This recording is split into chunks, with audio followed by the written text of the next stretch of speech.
Final Fantasy X Sphere Grid is an elegant masterpiece. It provides satisfying structure and guidance, but enough flexibility to mold your characters into any archetype you desire. So I decided to ignore it. Yeah, I attempted to beat Final Fantasy X with no Sphere Grid, no summons, and no abilities that guarantee 9,999 damage. We start, as we often do, by naming our main character, Tantacles. And after he plays some Blitzball, Sin comes to ruin our fun and we have our first set of battles. The Sin scales in the first section all go down to 1 hit. However, the big Tantacles monster we fight afterward does not. Auron uses a limit break to defeat its cronies, and after that, this battle is completely safe. This boss only uses Demi, which deals a percentage of current HP and cannot kill, and it goes down eventually. And in the final battle of the tutorial, we have one more task. Hit the machine and activate it to blow up all the fishies. And once that's done, we get sucked into a giant wormhole and the challenge truly begins.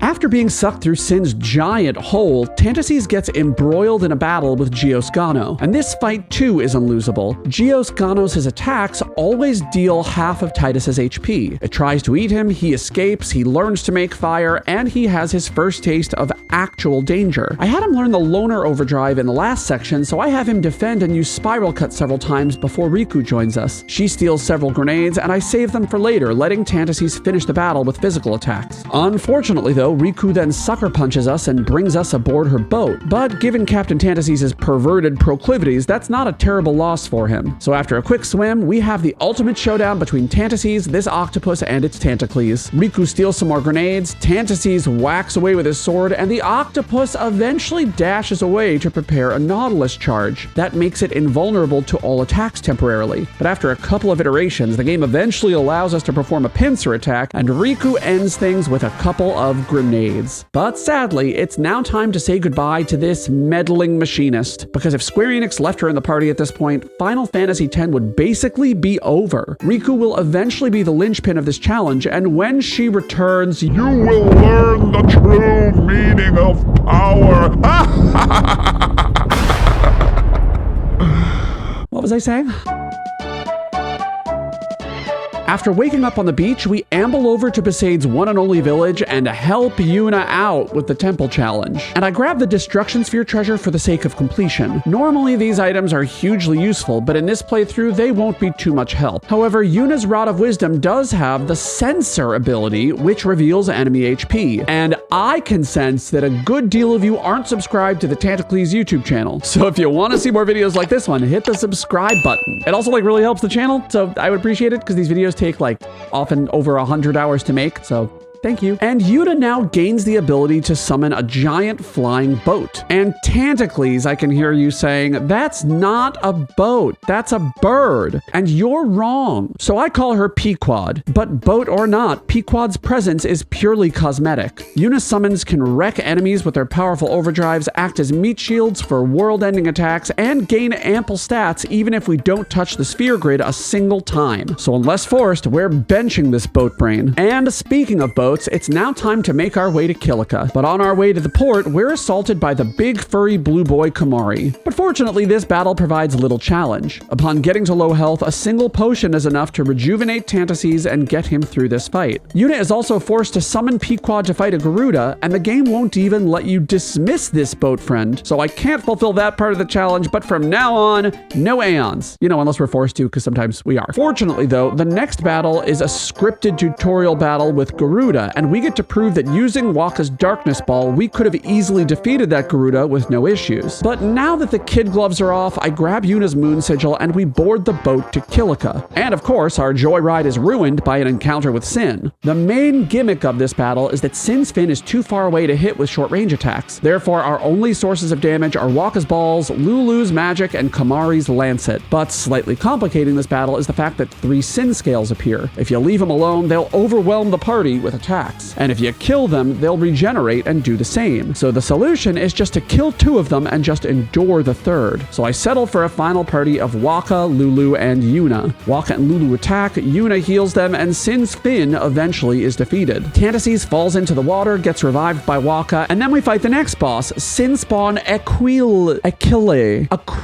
Sinspawn. And this boss, unlike Sin's Fin, is actually dangerous. But fortunately, it's vulnerable to the blind status, which disables most of its attacks. So Waka uses a dark attack, and I pray for misses. But even when blinded, Sinspawn can still use its blender ability. This bypasses the blind status and hits both Tantacles and Waka for huge damage. So I go for broke, using Tantacles as overdrive, and I heal up Waka as Sinspawn and his Sin Scales attack. And this, along with one more attack, is enough to finish off Sinspawn, launching us into Kilika. Sin kills the citizens of Kilika, angry at its defeat. Yuna dances, and I take a moment to dance with her in solidarity. And our beautiful dance calls forth another Sinspawn. And since I'm not sure about the pronunciation of her name, we'll just call her Jenny. Jenny has 2 sets of Tantacles that I need to destroy to weaken its defenses. The first is struck down right away by an attack from Tantacles and a seed cannon from Kamari. And the second one is taken out by some physical attacks soon after. And with the main body now alone, I bring Lulu in and let her use fire attacks. After 2 of them, its shell opens and she whacks it with a third one. And fortunately, Jenny's most powerful attack, its poisonous spit, only hits 1 character. And I get a bit lucky here. She only assaults Kamari with that attack, allowing Lulu to burn Jenny to death within a couple of minutes. And with the end of this battle, I enter the temple, grab the Destruction Sphere treasure for Kamari, and recruit the good ship Jenny, who coincidentally is named the same as the last Sinspawn. I didn't realize I was doing that. So we head back to our actual boat, learn the jet shot, and get ready to blitz.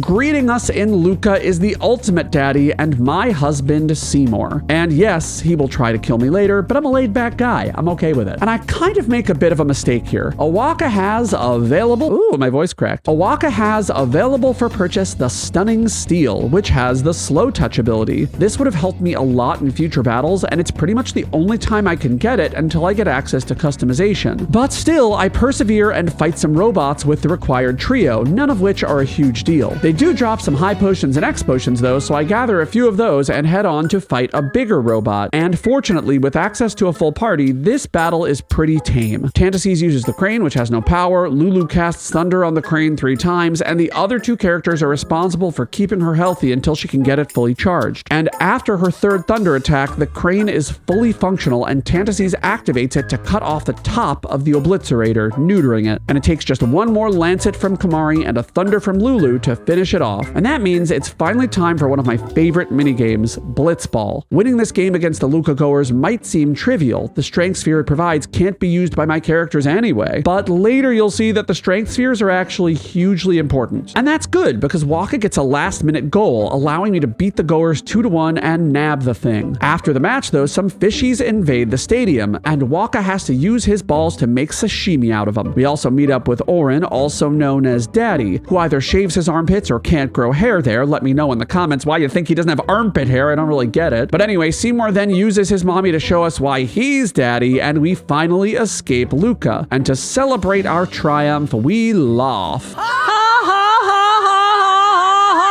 But I actually don't escape Luca quite yet. I play some Blitzball to get Waka's attack reels, which actually weren't that useful later in the game, but I did get them, and I wanted to tell you that because it matters to me. Party. But now, we actually escape Luca and head to the Mihen High Road. And on the High Road, we need to fight an unimaginable terror.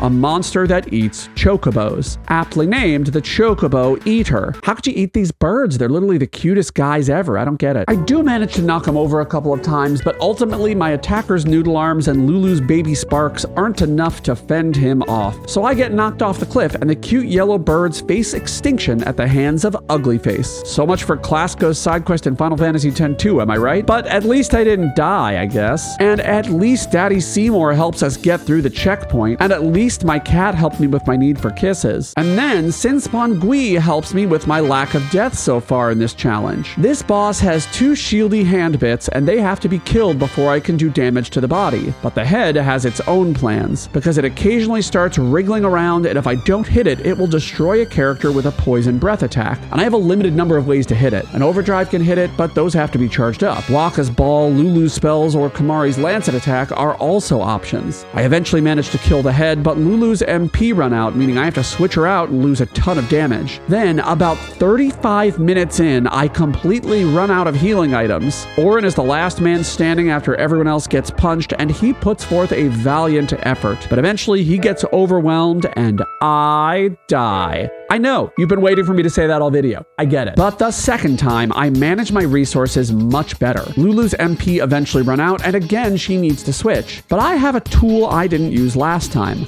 Auron's Power Break. This decreases the physical attack power of the enemy it hits, and Sinspawn Gui is vulnerable to it. This means I can majorly power down its punches. This makes it so anyone can survive a punch, including Yuna, who can heal and save me some uses of potions. So I get Sinspawn down to about 2000 HP, and I realize that to win, I'm going to have to make a sacrifice. And that sacrifice is Kamari. Kamari learned the self-destruct ability from some bombs earlier. I don't know which ones, I couldn't find it in the footage, sorry. But anyway, this blue magic does damage based on Kamari's maximum HP, and it ignores defense. And Kamari gets a critical hit and deals over 3,600 damage. But unfortunately, it also destroys our blue bomber, meaning he doesn't get to see the fruits of his labor. Rest in power, my furry prince. But the battle is won. But Sinspawn Gui rises again to fight Yuna, Seymour, and Auron. But with Seymour in the battle, he's kind of a nothing burger. Seymour has level 2 spells and can just burn right through Sinspawn with no issues. So an hour and 30 minutes have been drained from my life. The life gets drained out of the Crusaders. We grab another boat, Banana for Captain Tantacles, and we head on to Nirvana. Before we can seek out enlightenment, though, Yuna gets kidnapped because it's her story, you know? And we have to fight the robot that nabbed her. And this is where things actually get bad. This robot is strong, and my characters are very, very weak. And this is particularly noticeable when it rises up for its depth charges attack, which hits both Tantacles and Waka for more than half their health. In order to deactivate this mode, I have to hit it for more than 500 damage. And the only way to do that efficiently is with overdrives. Fortunately, the first time it rises up,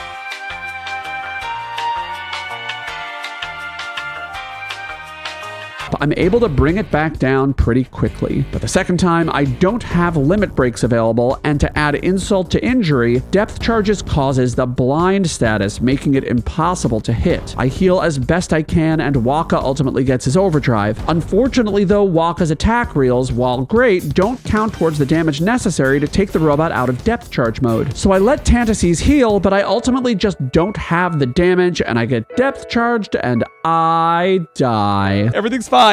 I'm fine. Everything's fine. So try number 2. I change around my strategy a bit. First, I equip Tantacles with a blind ward weapon so he can always attack and hit without issues. Then, whenever the robot goes up, I focus all my energy on healing, letting the robot fill Tantacles' overdrive meter with depth charges. Then I use Slice and Dice, which brings the robot back down to Earth. It's a battle of attrition, but I'm eventually able to finish off the robot and save Yuna. But I don't really care about Yuna because someone much better is just around the corner. We now get access to Riku, who is gonna blow the game wide open. She has an enormous agility stat of 16, meaning she'll get more turns than anyone else. She can also do more damage than any other character with her ability to use items. She can steal items that she can throw back at enemies, and she can customize weapons as well, making fights a lot safer. And last but not least, she has several broken overdrives that we'll talk about in just a bit. She can literally do everything, and she does it without requiring any additional stats. Get ready for Riku to wreck some shit.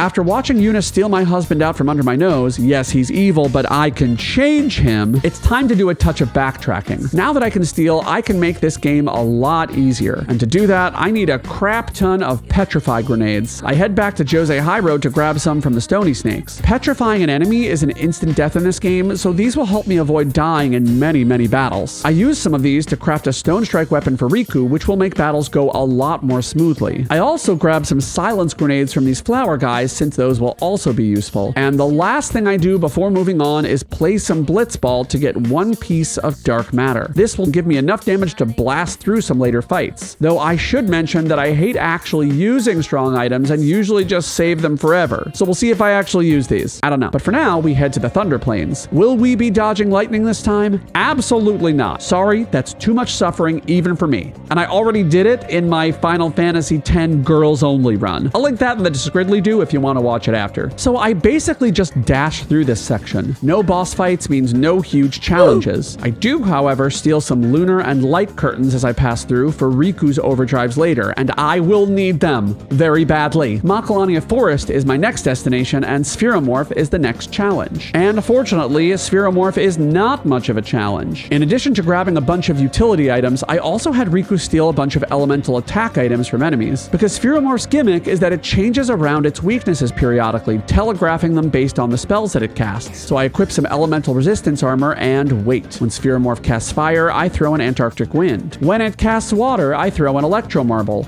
or mix a hugely damaging Electro item, which is even better. Spheromorph dies, short boss fight, no suffering, I win. And fortunately, I save a ton of those elemental items, which will be extremely important later. Emerging from Macalania Woods, I do some more backtracking. Mushroom Rock Road has Garudas, the big birds from the beginning of the game, which have smoke bombs. Those inflict the blindness status. I grab a bunch for later, and my cat crawls into my lap, so I take a moment to show off her bean toes. Look at her! Now normally, this is the point where I buy the Sonic Steel from Owaka, which gives Tantacles the first strike ability, but another result of my mini grind in the Thunder Plains is that I acquired a first strike weapon from some Cactuars. This means that Tantacles can now act first in any battle, or rather, he can get the first turn, switch out to Riku, and let her wreck enemies first in any battle, which is much more viable considering his noodle arms and her massive guns. And speaking of guns, the Albed attack with a massive robot. Again. And this is the first time Riku uses her mix to protect the party. 2 lunar curtains yields the Super Mighty G ability, which gives permanent protect, shell regen, and haste. The gimmick of this battle is that the robot has a little friend who can prevent magic attacks from my team. However, this little guy also has an impact on the big guy. It prevents its most powerful attack. But also, it has no impact on Riku's ability to use magic items. So as long as I don't kill the baby, my team is invincible. And Riku blasts this guy with thunder elemental items quite quickly, bringing us into Macalania Temple. Oh, and by the way, I take the Ski-Doo ride with Lulu because she's hot, but not as hot as the next boss, Seymour and his goons. And this is where things get truly terrifying. When this battle starts, my prep serves me well. Tantacles' first strike weapon allows him to switch to Riku, and she immediately uses a Petrify grenade to get rid of the 2 goons. Then Seymour starts using a bevy of powerful elemental spells. I use a Chocobo Feather, another item I stole from Cactuars, on Riku, along with a lunar curtain to get shell applied to her. And the rest of the first phase isn't too bad. Everyone else dies in one hit, but with haste, Riku can simply revive them. And more importantly, Riku herself isn't too threatened and can just continually throw items at Seymour per protocol. But once Seymour's health falls low enough, his mommy issues materialize. And by that I mean he literally summons his mommy, Anima. Anima alternates between doing nothing with the boost ability and casting the Pain spell, and Pain is an instant death skill, and she immediately takes out Riku, which removes her haste effect. But anyway, the reason this all matters is that if I can't kill Anima before her overdrive gauge fills up, she will use her overdrive. And the reason I'm showing that happening right now is that it's happening right now. Yeah. I died. Punched to death by Tan Mom. On the second try, though, Mom lets me live and I defeat her with a smoke bomb. Unfortunately, though, Riku's overdrive, which is the only really reliable way to beat Seymour, is gone. But I did grab some Poison Fangs earlier, and for some reason, this dude, who is one of the most threatening bosses in the game, is vulnerable to poison. But Seymour can now cast 2 spells per turn, and on the second time casting, he destroys Riku, which once again destroys her haste, and I die. And what's funny is that this would have been a great place to use that dark matter I got earlier. I should have just used it and my life would have been better, but now life is just full of death and misery. But I do try again and Anima kills me. Why? But we return to Seymour's phase on try number 3, and I'm wrecked. But before try number 4, I take a slightly different approach. I do a little more farming around Makalani to get some more ice items, and this allows me to give Riku a white targe to completely negate ice damage. Okay, I'm actually not sure if I did that before and just messed up the battle, or got bored and started grinding to relieve my stress, or if I just created this weapon from scratch. I couldn't find the footage. All I know is that she has it, and I needed more so that other people survive ice spells, so I just kept grinding. But fortunately, despite my now crippling depression caused by Final Fantasy-induced inertia, on try number 5, I'm now able to defeat Anima, poison Seymour, and then die to a water spell. What the Okay, here's what I did wrong. Seymour cycles through his spell list, starting with Blazara and ending with Fyra. He starts this cycle at the beginning of the battle, and after you defeat Anima, he will continue his assault with the next spell in the cycle. But that means that on try number 6, or some number try, I don't know what number try I was on at this point. I was just dying all the time. I know what to do. I don't finish Seymour's first phase until right after he casts Fyra, leaving him ready to cast multi-Blazara. But interestingly, Seymour just kills Lulu and Tantacles instead of attacking Riku, which means that all the prep that I did was worthless, but I'm doing fine. My mental health is great. I'm not angry at Final Fantasy X. I love Final Fantasy X. It's an amazing game that doesn't frustrate me at all.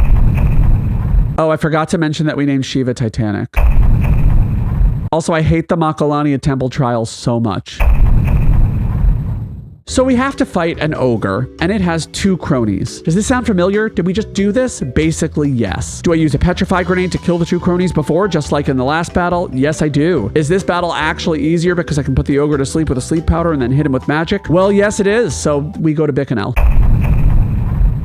We're in the Bikanel Desert now, and I like the Bikanel Desert, and the reason for that is all the shit I can steal. First, we can grab...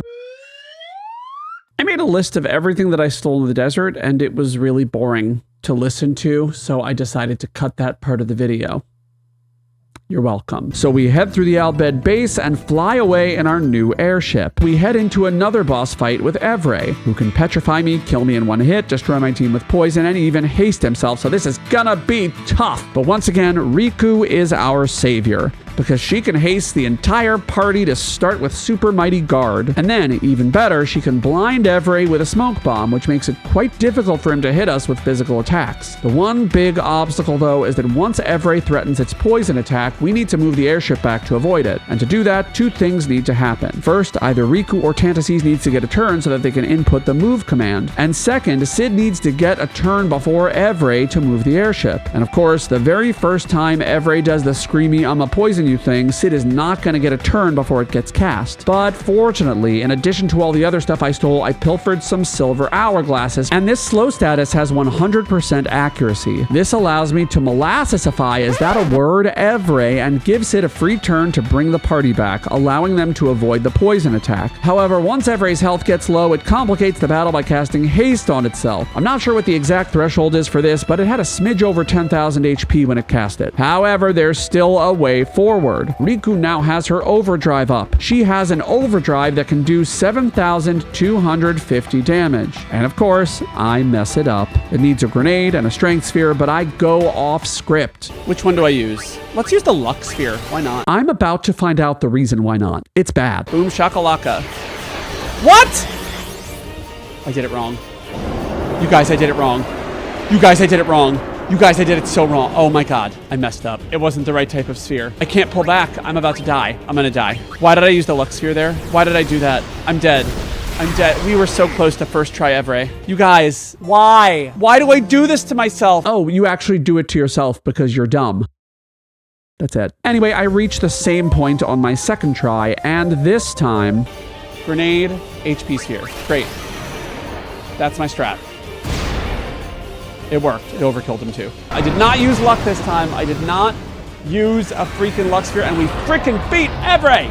Yes! But it's not over, because if I don't win the next 5 battles in Bevelle on the first try, I'll be forced to fight Evrae again. But I get kind of bored and decide to let Captain Tantacles take care of this one. The first battle is with 3 soldiers, and a petrify grenade takes care of all 3. Fight 2 features 2 soldiers and a kick robot, so if I kill the soldiers, the robot will boot a character out of the battle. So I use a sleeping powder to disable the soldiers, shadow gems to chunk down the robot's HP, and then kill all 3 with a sleeping powder at the same time. Battle 3 is another 3 soldier affair, and I put them to sleep, and petrify them with Riku's weapon. Fight 4 is the same as the second, so Sleep and Shadow Gems make quick work of this encounter. And the final battle features 2 soldiers and a robot. I petrify the 2 soldiers, use a smoke bomb to get some extra damage, and then use Kimahri's self-destruct. Thank you for your sacrifice. One more attack from Orin takes it out, meaning Kimahri didn't even get the kill. Disappointing. But fortunately, we've made it through, and we don't have to fight Evray again, and we can now obtain another boat for Yuna. This time, the Gravy Boat, the only kind of boat that I can recommend purchasing. But because we've now obtained too many boats, we get thrown into the Via Infinito, and we're thrust into a battle against Isaru. Sadly, the game forces Yuna to use her bevy of boats for this battle. I use Gravy Boat to fight Isaru's Ifrit and Valifor, and Titanic sinks his Bahamut before it can make a single move. The swimming party then takes on Evray Altana, who is basically just an undead form of Evray, so it goes down to 2 Phoenix Downs. But then it's time for another bout with Seymour, and this one is rough. However, we have a few tricks up our sleeve. Seymour is once again vulnerable to poison, which will allow me to focus on defenses if things go badly, which they do. In his first phase, Seymour is maybe a little too aware of our potential strategies. Mortiorcus will always use a multi-target spell against the entire party, which negates any null elements available. And then Seymour will cast 2 level 2 spells of the same element, which will take out anyone who is not immune. Riku now has armor though that negates ice and water, but that doesn't help her party members who die to dual Blazara spells, and Riku dies soon after. But after a few deaths, I supercharge my strategy. I equip a bunch of elemental proof armors on people with the plan to switch them out at the appropriate times to negate Seymour's elements. Yuna and Riku both have ice proof, so they start out in the first round. Riku uses a Chaos Grenade, which does over 7,000 damage to Seymour, poisons him, and then causes Mortiorcus to absorb Seymour's HP to revive himself. From here, it's just a matter of reviving anyone who dies. And Riku has the Comrade Overdrive mode, meaning anytime someone else is killed by Seymour, she gets a huge charge. She uses a second Chaos Grenade after a couple of Yuna deaths, which propels Seymour into Phase 2, where he casts Protect and gets a small cure for Mortiorcus. Seymour now starts using Flare, and he uses it on Tantacles. And because it does so much damage, Riku's Overdrive bar fills more than halfway. Yuna revives him, and Riku uses another Chocobo Feather to haste herself, and Seymour takes the bait. He uses another Flare on Tantacles, Riku's Overdrive comes back, and another Chaos Grenade gets Seymour down to 1491 HP. And that means it's time for another valiant sacrifice from Kimahri. Kimahri uses Self-Destruct, dealing 1,932 damage to Seymour and finishing him off. Literally the first time Kimahri has ever been useful to anyone, I think. So Yuna and Captain Tantacles make out, and we head into the Calm Lands.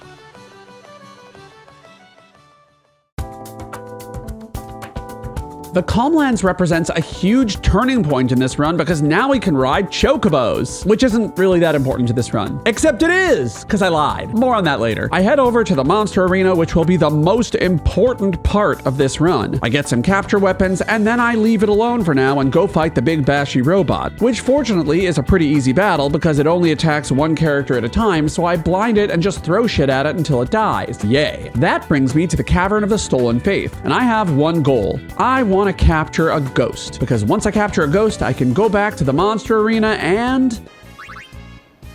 Yeah, that's sad. I have to do all the Calmlands one first. That sucks. Yeah, before you fight anything in the monster arena, you have to capture all the monsters in the Calmlands. So I do that. Well, okay, I capture all of them except the Malboro, because I didn't want to do it right then, and I grab my Chocobo and I go to Remium Temple, because there I can acquire some very important items, the Pendulums, which will teach Riku the Master Thief skill, and also Wings to Discovery, and also 3 stars. And the latter 2 will be very important for some mixes that we'll talk about later. And once that's done, I finally seek out my Malboro. Shadow Gems deal 9,999 damage on it each time I use them, and this means I can chunk its HP down and then finish it off with Tantacles, which means that finally I have access to the monster arena. Now, the reason I captured that ghost is that I want a no encounter armor. By capturing it, I'm allowed to fight it in the arena, and it takes just a few fights with that ghost before I get it. With this armor, I can dash back through Macalania Forest and get the Celestial Mirror. And And with this, I'm ready to play everyone's favorite minigame, the Chocobo Race. Because once I win that, which I do after about 45 minutes, we get the Sun Sigil along with Titus's Salad Bowl weapon. I can't upgrade it yet, but we will later. I head back to the Cavern of Stolen Faith next, and I fight Yojimbo. And oddly, Yojimbo is vulnerable to Doom, which we learned from a ghost with Kamari, so we're able to take him out within a few turns. But unfortunately, this leads to a problem. In order to acquire our next boat, we need to pay Yojimbo some money, which means that technically in this run, I am required to purchase a boat, which feels like a betrayal to you, the audience. I'm sorry. Tantacles' purchase of a boat does not represent an endorsement of maritime vessel purchase or rental. The Tantacles YouTube channel remains unaffiliated with Ski-Doo, Sea Ray, Beneteau, Yamaha, and all other boat or yacht-focused corporations. The opinions about boats expressed by Captain Tantacles do not represent the stance of Tantacles or this YouTube channel, and we remain committed to our stance of don't buy a boat. So it's on to Mount Gagas. The solo battle with Kamari's two littermates is an auto win as long as I have him continually use Lancet. But for those of you who know this game, you know what's coming next. Seymour number 3, Seymour Flux, which is probably the hardest battle in the game, even in a casual run. Riku starts out with a Poison Fang, which both does some damage and poisons him. Again, why every Seymour is vulnerable to poison, I don't know. But after this, Seymour starts using his Lance of Almighty skill, which inflicts the zombie status, and then he follows that up with Full Life, which is meant to immediately kill a character. However, it's a little weird here because the Lance of Almighty skill generally just kills off my characters, so Full Life is just a wasted turn. But hey, the effect is the same, so whatever. On my first try of this battle, I just immediately go for damage. The 3 stars I got at Remium Temple can be combined to create a Sunburst, which does 9,999 damage times 2 to all enemies. That's 19,998 damage for those of you who don't feel like doing the math. And because Mortiorcus is a parasite, it does an extra 4,000 damage to Seymour. But this strategy was not good, because after spending some time killing my characters one by one, Seymour uses his Cross Cleave ability, which takes out all of my characters in one hit. And I die. To be completely forthright, this strategy isn't going to work, which is not to say that I didn't try it again because I'm a freaking idiot, but yeah, I need another strategy. I need a Hyper Mighty G. This will apply Auto Life, which will give me a lifeline for when Seymour gets a strong attack. I get Seymour poisoned as well, and it turns out he's vulnerable to silence, which I did not know. Riku also has SOS Haste Gear, which is a double-edged sword. Because at low health, which I can reach by dying and getting Phoenix downed, I automatically move much faster. However, with auto haste status, you can't apply regular haste, meaning once Riku's health goes above half, this will wear off, and I'll have to reapply the haste status then. So after about a bajillion more deaths, I have Riku start with a Poison Fang for consistent poison damage, and then I have Kamari use his overdrive to apply regular degular Mighty Guard. With Auron now protected, I have him switch out. Then and only then do I have Riku mix Hyper Mighty G, applying auto life to all of her allies. Sadly, she immediately gets killed, but she's back within seconds and rehasted because of her equipment. I then bring in Yuna. Tantacles' auto life gets revoked by a death, but I don't really care. And the reason I don't care is that switching out Auron and Kamari was my big play here. They've kept their boosts, and I switched them back in after Seymour uses Dispel, meaning their boosts didn't get dispelled and they both still have Protect. I have them both defend, and they're both able to survive Seymour's Cross Cleave. Unfortunately, Seymour then destroys Auron, but with Kamari alive, I can switch Riku back in to revive the rest of the team in her hasted status and continue throwing fire gems to damage Seymour. So when Seymour is ready to Cross Cleave again, I switch in Kamari, use a Light Curtain to recast Protect on Auron, and this allows them both to survive Cross Cleave. And the same thing happens again, and Kamari is able to revive the entire team. But now that Seymour's health is low, I use a Fire Gem to drop him into his final phase. He uses a Flare spell on Kamari, which kills him, but this refills Riku's overdrive gauge. This means that Riku can stall for more poison damage with another Hyper Mighty G. Seymour next uses his Annihilation spell, destroying and auto-reviving the team, and I don't get a turn. But Seymour then makes a huge mistake. He casts Flare on himself, and it gets reflected onto Kamari, which kills him, but also fills up Riku's overdrive gauge one more time. And now Seymour only has 18,000 HP, so Riku Riku can combine 2 3-star items with her overdrive to create a sunburst, dealing 20,000 HP, finishing off Seymour and propelling us out of this torturous battle. But the war on Mount Gagas is not yet over. But I also want to make sure I have everything I need for future battles, which means it's time to backtrack again. I go through every single area I have access to and capture every single enemy I can, which gets me a bunch of stuff that I need, and we'll talk about it when we get there. And we head in to fight the Sanctuary Keeper. Because of my monster hunt, I now have new toys for Riku, shining gems. When Riku throws them, she deals around 6,300 damage. Of course, that doesn't matter too much because I forgot that Sanctuary Keeper counters after several attacks, so I die. The second time I attempt it though, I have a much better plan. I start with a Poison Fang because this guy is also susceptible to poison. Then I have Riku go to town with a shining gem and use Hyper Mighty G, which is good because the monster's Photon Wing kills Tantacles and Riku. But then I do something weird. I use a Star Curtain on Sanctuary Keeper to cast Reflect on it. You'll see why in just a second. Since Riku is now above half health, I have Tantacles whack her to get her under that threshold and get her auto haste back. Sanctuary Keeper then kills Auron with Mana Breath. However, this charges up Riku's overdrive, so I revive Auron. And then something funny happens. The Sanctuary Keeper, desperate to cure its own poison, wastes its turn casting Asuna on itself. But because I cast Reflect on it earlier, it bounces off of it and does nothing. And then he casts Asuna on himself again, allowing Riku yet another turn to use a shining gem. However, the boss then takes down Riku and Tantacles with Photon Wings, but Auto Life revives them. Then I just wait for poison damage to tick down as Sanctuary Keeper attacks one person at a time. He does get wise to our antics though, and he casts Reflect on Riku. This allows him to bounce Asuna off of Riku so he can cure his own poison. But it's too late. Sanctuary Keeper is below 6,000 HP, meaning one shining gem is enough to finish him, launching us into Xanarkand. And also, I scritch Aurora's chin and she continues to be cute.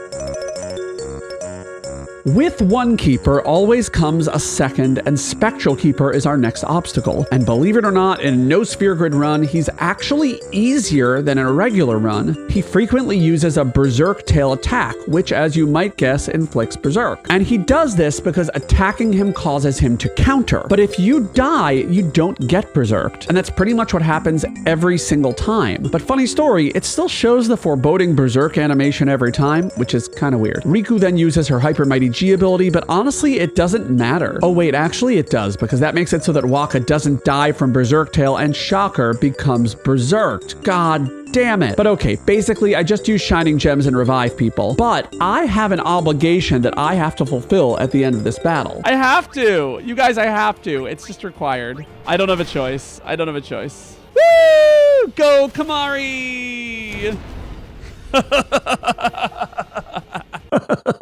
That's way too fun. But there is one person who doesn't agree with me, Yunalesca. Her first phase is pretty straightforward. Yunalesca counters Riku's items, in this case shining gems, with sleep. Fortunately though, at base, Yuna knows Asuna, so she can just cure off that status right away. Yunalesca can also attack, which does just a smidge of damage, and drain, which always drains half of the attacked character's HP rounded down. And I know that because Auron survived one of those attacks with just 1 HP. But phase 2 is when things get hard, because now Yunalesca gains the Hellbiter attack, which does damage and inflicts zombie on our characters. This allows her new and unique ways to kill anyone who survives, which in this case is just Auron. She uses regen on him. Dead. Woo, how fun. So I decide that someone on my team needs zombie proof, and that same person also needs death proof for a reason we'll talk about in just a minute. And that same person has to be Riku. Listen, it just does. I also give the auto med ability to Auron, which will cause him to automatically remove status effects, namely zombie, from himself right after they're inflicted. This time, I start with Hyper Mighty G, mainly for auto life since Yunalesca's regular attacks remove beneficial status, like haste. But I have another special weapon in my arsenal, Stamina Tablets. These double a character's max HP, and who could I possibly want to use it on? Riku. I use it on Riku. So Yunalesca enters phase 2. She uses Hellbiter, and because of my Stamina Tablet, Riku is able to survive survive this time. And for some reason, she and Orin are zombied, even though they should have armor that prevents it. And I realized something. So they're gonna heal themselves, which is beautiful. They did not heal themselves. May I point that out? He has auto...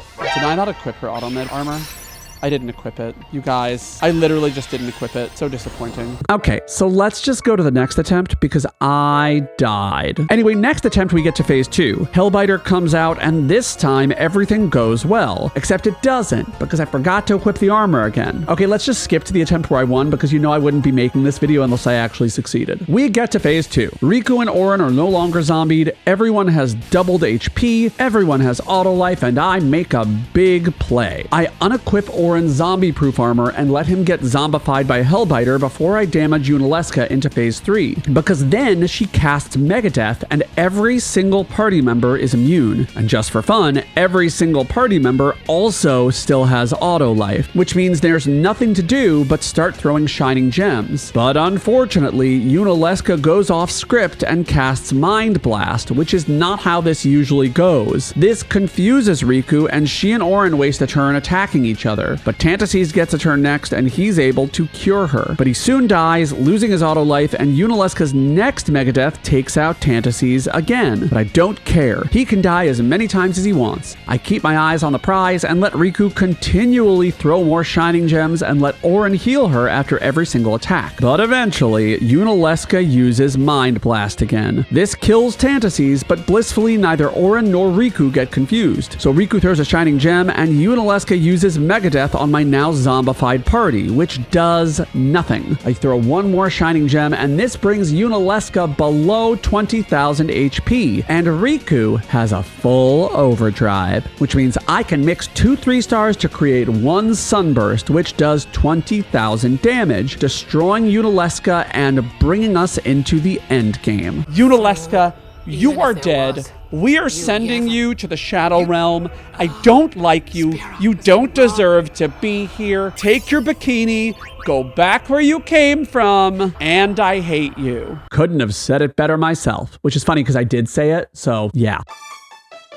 Before I bust through Sin's meat, I do a couple of very important things. I mean, a couple of them are only very important if your viewers donated to name all the Aeons in a challenge of Final Fantasy X, in which you can't use Aeons, I guess, but whatever. Thanks, guys. I appreciate all the donations. But one actually important thing is that I get Riku's ultimate weapon by doing the Cactuar quest, which gives her triple overdrive charge. I also capture a ton of monsters. I'm able to get stamina tonics as well, which double the HP of the entire party with one use. Anyway, then I get Kamari's ultimate weapon by capturing some butterflies, and then I head to Baj Temple, where I kill Gios Gano, and that feels like sweet, sweet revenge. This allows me to claim yet one more boat, Anima, known as Schooner. But then, it's time to fight Sin. Well, Sin's skin, anyway. Sin's left foreleg is a pretty standard fight. We double everyone's HP, Riku throws stuff at the arm, and she now has auto haste, meaning I don't lose haste when I heal her. Of course, Sin's arm can still kill Riku by bashing the ship with its freakishly large shoulders, but Orin now has Auto Phoenix, meaning anytime Riku dies, he automatically revives her with a Phoenix down. I should also mention that we have Supreme Gems now, which do 9,999 damage, giving us another way to do big PP damage, and it dies. The right foreleg is much the same and also goes down pretty quickly using the same strategy. And then we're on to Sin's, well, okay, that thing sort of looks like Sin's anus. I'm pretty sure it poops out of that thing. Anyway, Sin's big pooper plus Shelly. Shelly opens up right away, and we do what we always do. We throw shit at it. Shelly only has 20,000 HP, so I start with a Supreme Gem, it attacks Tantacles and charges Riku's overdrive, and then I use 2 Shining Gems to finish it off. But then I have to fight the big purple pooper. Keep it tight, Sin. The super pooper only has 36,000 HP, and very little it can do to us. So once again, Riku uses Hyper Mighty G to apply auto life, and then just throws random items that don't have a flared base into the anus, ultimately sending Sin's butthole to the emergency room for a rectal exam. But once it gets the Supreme Gems extracted, it's time for an actual challenge, because in the next section, I have to do a set amount of damage to Sin before its overdrive bar fills up, and basically I just throw Supreme Gems at it. However, for some reason, I took Orin out of my party, and Sin blasts the party with some gravity magic, and I guess I was a little surprised. He can just kill you? I did not realize he could do that. New strategy, I gotta double my HP at the beginning. And I also use Hyper Mighty G just in case. And this time, I just don't do enough damage and his gauge fills up, he casts Giga Graviton, and I die. But the third time, I give Tantacles Auto Phoenix Armor as well, and he's able to automatically revive Riku whenever she dies. This means that she doesn't have to waste a turn casting Hyper Mighty G. So I throw a bunch of Supreme and Shining Gems, and I finish him off with Riku's Sunburst Overdrive, which deals 20,000 damage in one go.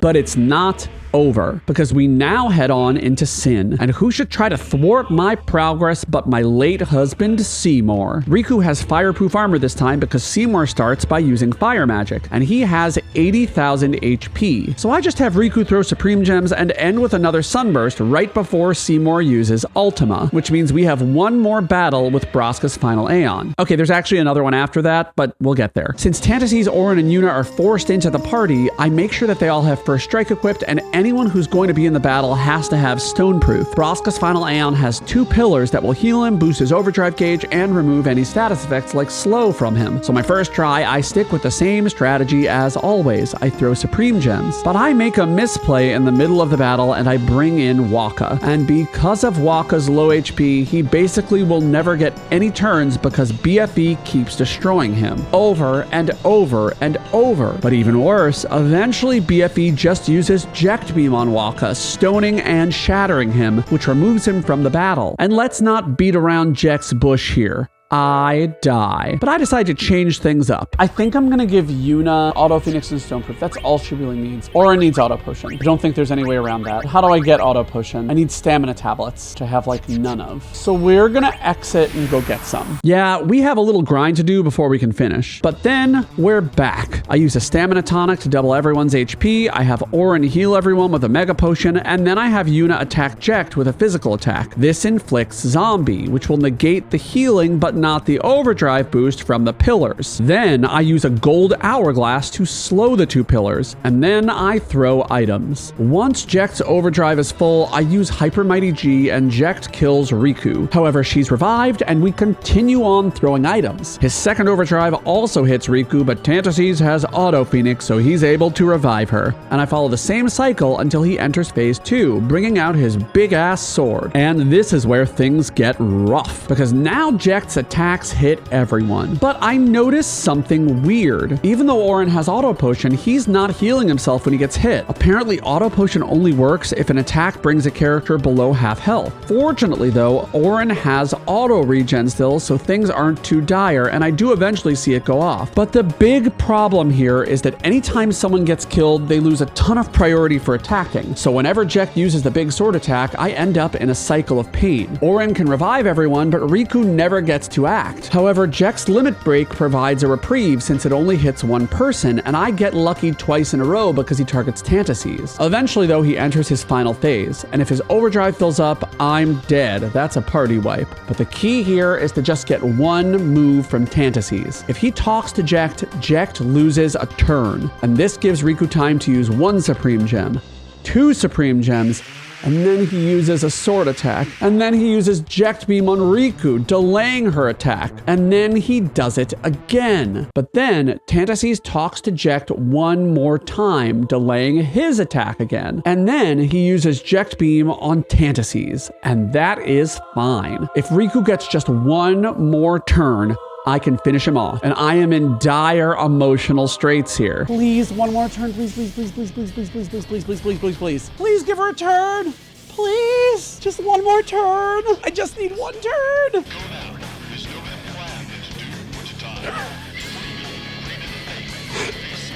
guys, we got her one turn.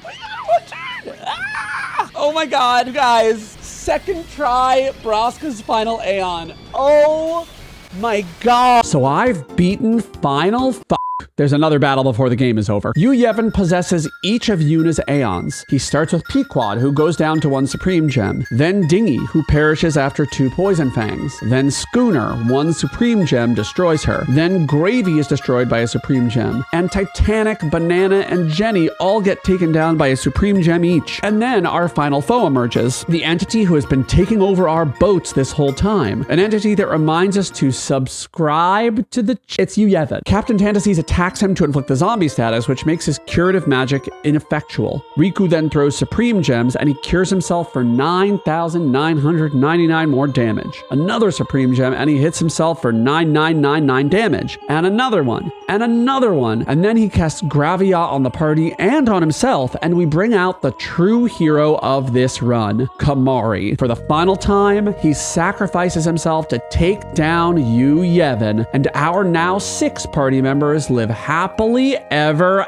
There's one more thing I have to do before this challenge is truly complete. I head back to the Remium Temple to grab our last 3 boats, whom we name Cinnaboat, Honeyboat, and Miniboat. And that's it. Click this playlist to watch more because that's the best way to support my channel. And thank you so much to my channel members, the Tantacles, who support this channel financially. In particular, thank you so much to my Yacht Club members. Bye-bye.